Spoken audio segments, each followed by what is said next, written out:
je leta ndamaze kuyemeza basi reka ndabivugire ngaho wemeje gutereta amarezo sosiyete yakoze 2015 ntubizi ego amarezo sosiyete yakora ntubibona sije nagiye imbere ndinfluence abantu barakoresha neza amarezo sosiyete none cyo sico nakoze ubahwe cyane n'ubu rero leta yashaka kuvuga uti uru rupeti reka ndarugonga imibani majana 5 ntamaruzani iyo projet ngaho turabe ingene bimeze urabe ingene umukinyi wa football aduhuzwa atuga agaciro urabe ingene umukinyi wa filme aduza agaciro urabe ingene umuririmbyi abafungishana kubera inzara ndabe ingene inzara muri entertainment yose ndayirandura amasegonde aya kani ko hapa umva strategie stratégique rero ça parle mu stratégie je ndashaka kumuhereza strategie ya bien basani barapiga hela uravyo mugabo bisaba iki inoti hari ibintu byinshi bicaye ba créer bashaka ba création ibintu byinshi ku buryo umurini muziki kugugwa amafilm akagugwa amaso akagugwa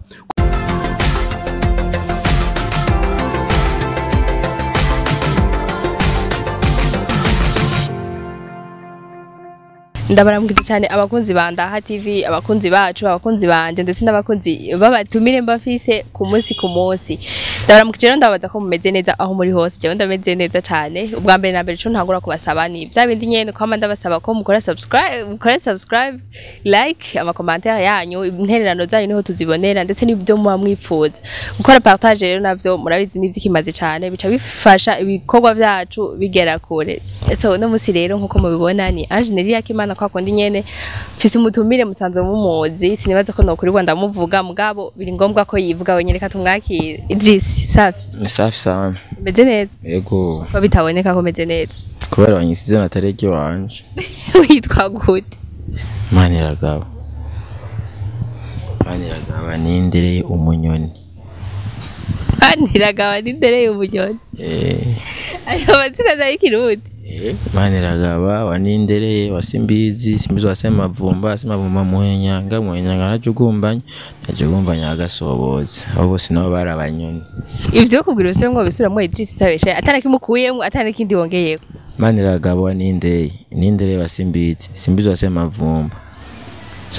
muhenyanga najugumbanya agasoboza gasobozi mahwenyanga gisiguriki nyanga nkaho sanga utazi inkomoko yawe inkomoko ni kuvuga ivyo by'abavyeyi n'abasokuru n'ibikini bisokuru ivyo bisokuru ibintu bitandindiriye ngo bimbone je no bimenye gute nkaho sanga duriye nko kuri muhenyanga ugasanga nkunda ndakujwinze tugiye kuvyara ibihume wumva ari ibintu bizima mu byabibaye none kugira vyare uzobanza kumenya abo muhuriye ko bose kawaida ntegeza kumenya yaho ukomoka nkamenya umuryango wawe nkaje ndi umunyoni nawe none umunyoni ni kuvuga umuryango bana yanje byo ntavyonde zoreka rero nta muryango ugira ndawufise umuryango wawe n'umuryango nyabaki ndawuzi mugabo ndawibagire gato tuzovuga hanyuma kubaza ubwe woronka akazi ahantu gatuma wita umuhutu cyangwa umututsi kazi wasanga uronse ibyo wandika ibyo byo urabizi ivyo kwanza mu Burundi nta kibanza bifise biragifise ko biri mu bibwirizwa shingiro abatutsi bangana uku n'abahutu bangana uku nivyo biranditse avuga ati bana mu gisoda haje abatutsi bangana uku n'abahutu bangana uku mu gipolisi haje abatutsi bangana uku n'abahutu bangana uku mu namashikiranganje haje abatutsi bangana uku n'abahutu bangana uku mu namashinga amateka haje abatutsi bangana uku n'abahutu bangana n'abatwa bangana uku ivyo bimva sisi twe biranditswe mugabo nta munyoni ajayo canke ubundi mu ivyo twe dukeneye kandi nta munyoni babaje yango ega urashaka kubura umuhutu umunyoni ugasanga n'umututsi w'umunyoni mugabo bose umwe ko bakomoka kuri sokuru umwe mugabo urumva dufate nahatari cyo kigano dufise umuhutu w'umunyoni n'umututsi w'umunyoni example ndagwanda kugira ati wowe umuryango wawe nuwahe kugira tumenyane imiryango tumenyane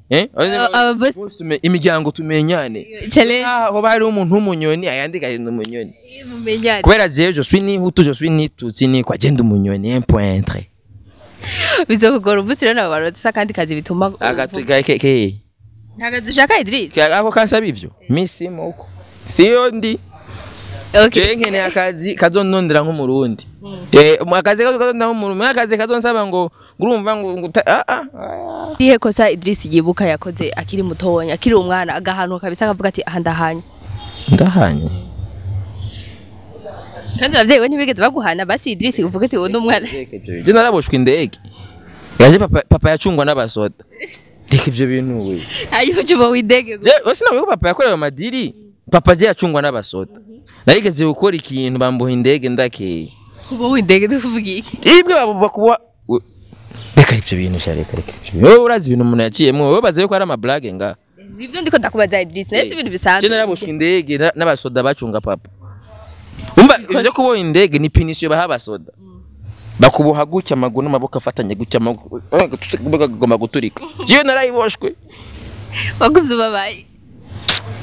None Idris basi ico gihe niryo kosa ndiko ndabaza ukiri umwana kosa wari wakoze ukaboha indege. Nakosa je nakora naye nahanye gusura petit frère jewe rero nakuriye muri famille. Jewe navutse nabaye umuhererezi pendant 7 ans. Jewe no dukurikirana ndamusoma imyaka 7.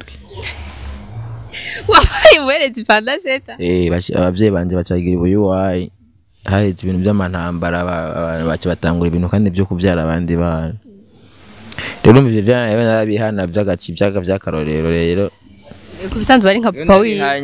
Abavyeyi nanje baca bampana cyayiba. Nabwo barukoze amakosa gute? Hari nura wigeze gusoba mu isafuriya ndake. Yabona abanyanga ya mukuru we Idris. Oya, je mfeti ko nari mukuru wabo, umva nari mu responsable.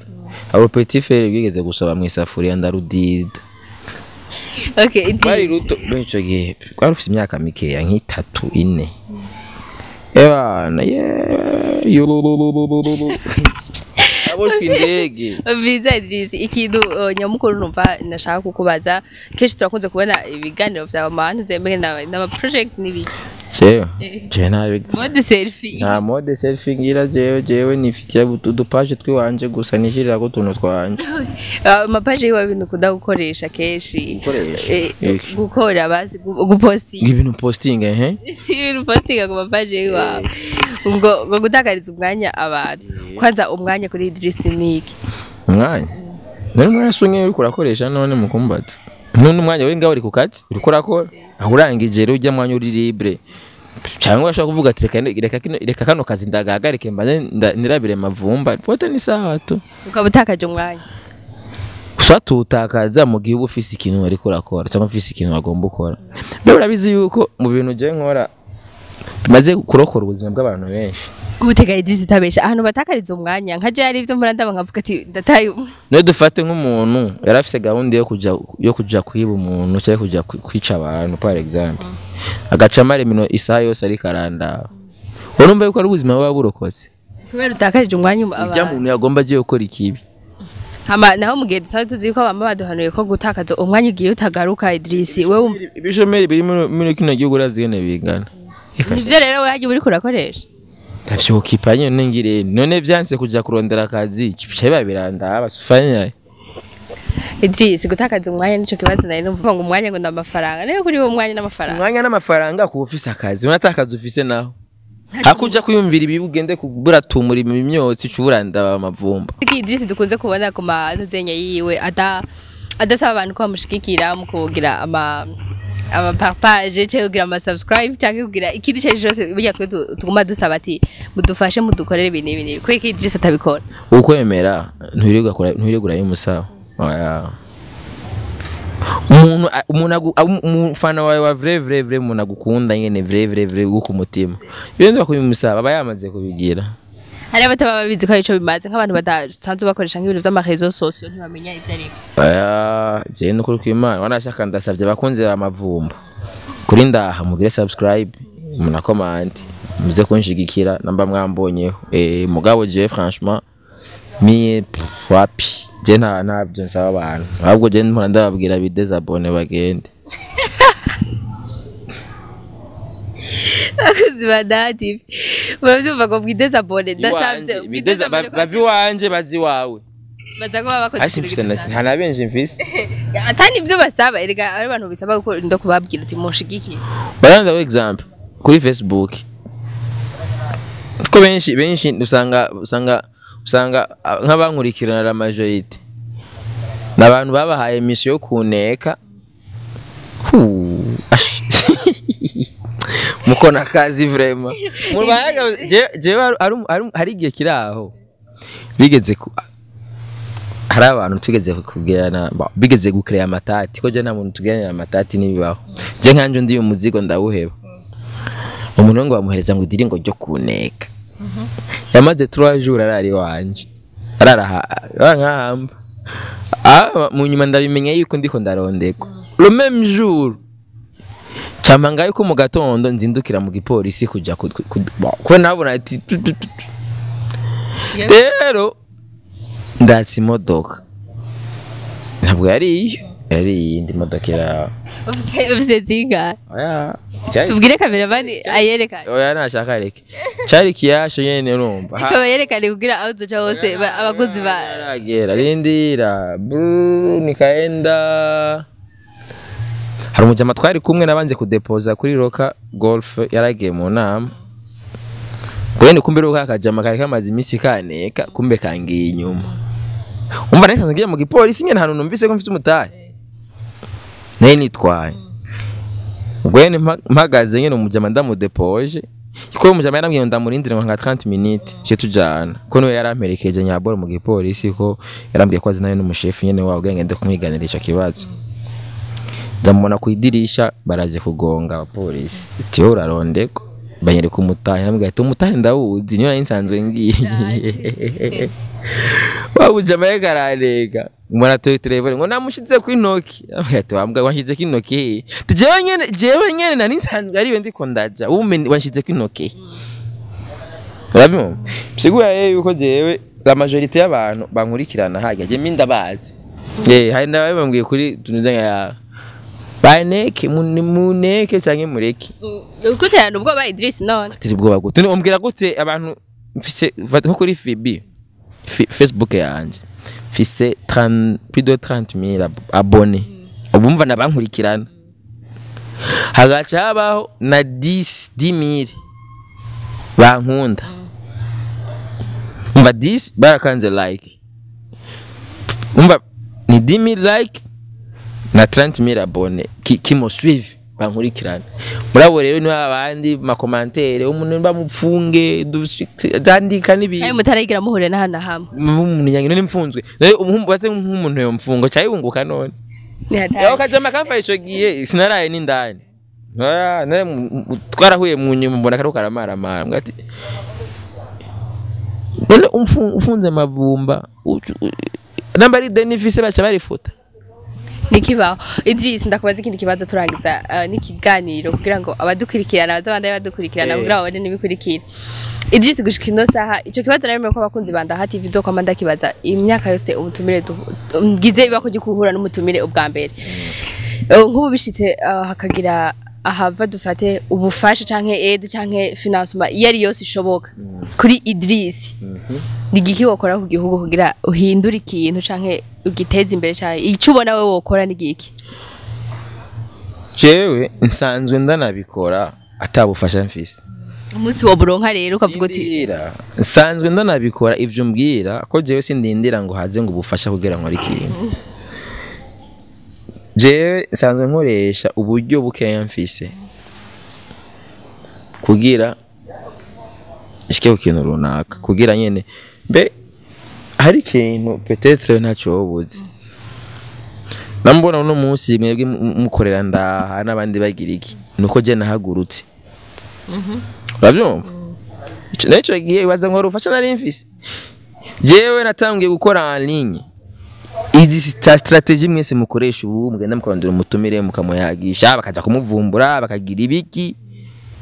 ico gihe c'était en 2017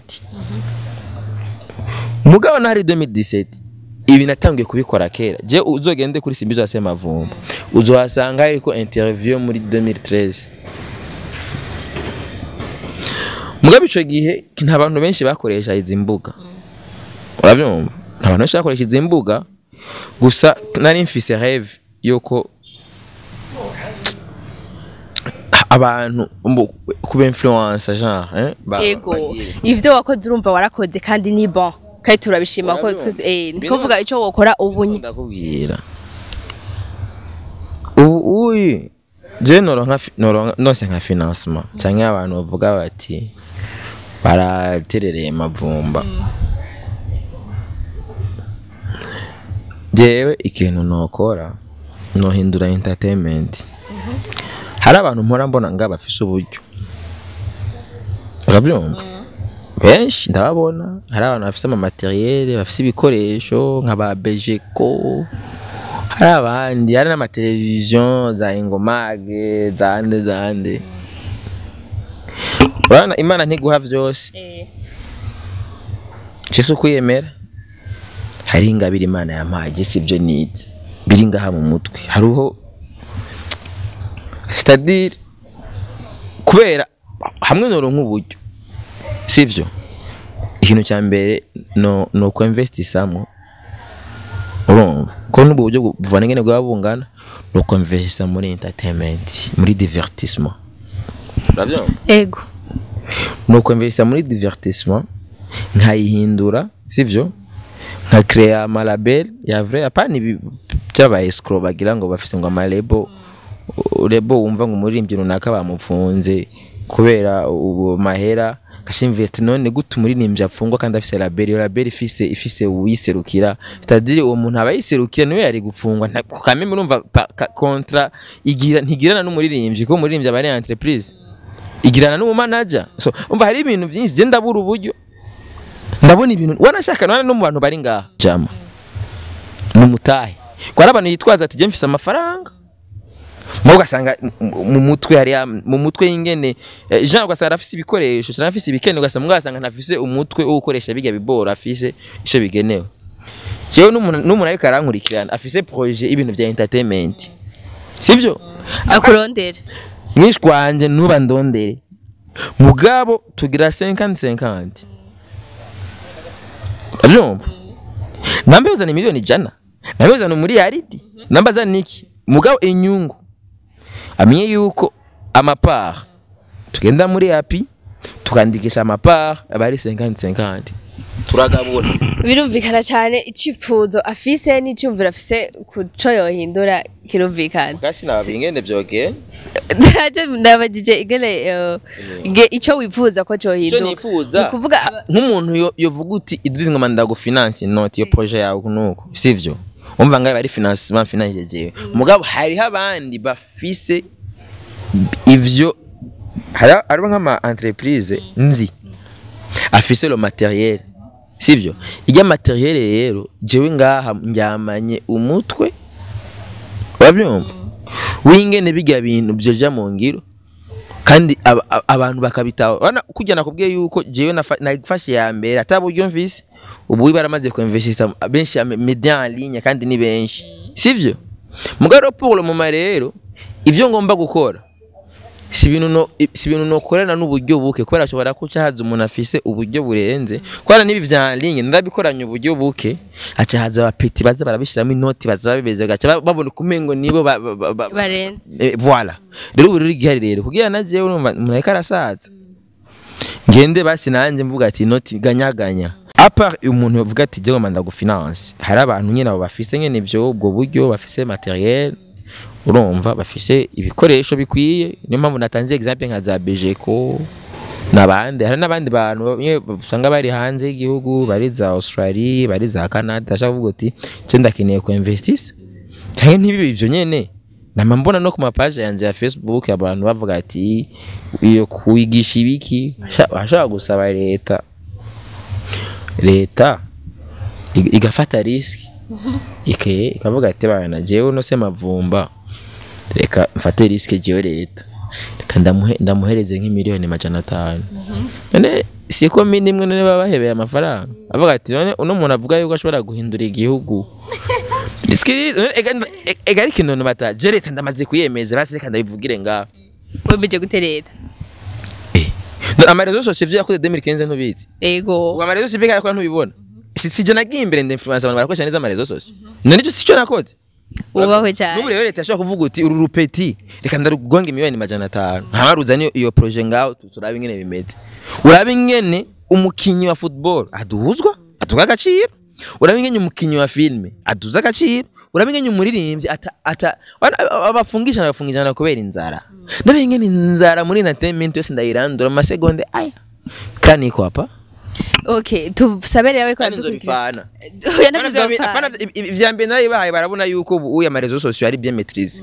bamwe bavuga nabi Burundi ntibakibuvuga nabi baracavuga mugabo ubu kubera hariho Ndaha TV kiziga cicira izi content niriba influencer dufate ko ico tumaze ubu rero twe na Idris mugerageza ariko muradukurikirana twese paka bishike muri leta ivyo ntube tuvuga ati n'ubu nyene zo ndo nka pera ataro jewe ndi umushikiranganje runaka ubu nyene twitega aperi ebana we ya projet wagiye kuvuga kuri Ndaha TV bipanze gute wangu nyene tufate ko ibi bintu byose by'imidagaduro ni iki biri muri ministeri ya ntuzenya ya East Africa na Jeunesse Sport na Culture mugabo sinibaza yuko hari rafira habana budget gangi sana mwa ibi bitu urabyo mugabo ndisubire nka ministre mimi tukikara na ivi bien oya mugabo nata ministre yondonde mviriza mu biro by'umukuru w'igihugu hariho abajiji ico bita conseiller stratégique umva stratégie stratégique rero sasa pale mu stratégie je ndashobora kumuhereza stratégie ya bien basani barapiga hela urabyo mugabo bisaba iki inoti hari ibintu byinshi bishye ba créer bashaka creation ibintu byinshi ku buryo umuriri muziki kugugwa amafilm akagugwa amasoya akagugwa komisa umuntu akaba afise inoti iva indani mu gihugu en plus abakaronka n'amafaranga yo kuri aya platform abagurisha ko urazi ko aya platform inyiza ama devise dufate nko kuri Ndaha iri monetize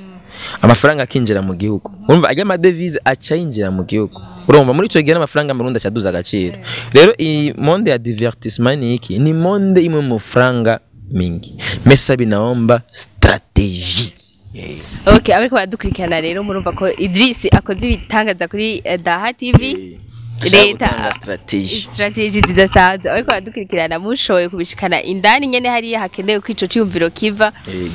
gishika kwanza iyo kivuye murahumvise kivuye muri Idris gice kuri Ndaha TV mubande mumushigikira mumvirize inyigisho ziwe ivyo ahanuye ndetse n'indi byifuzo yifuza ku gihugu ivyo yamaze ni byinshi mwavyumvise tubakengurukire cyane rero nabone tumukengurukira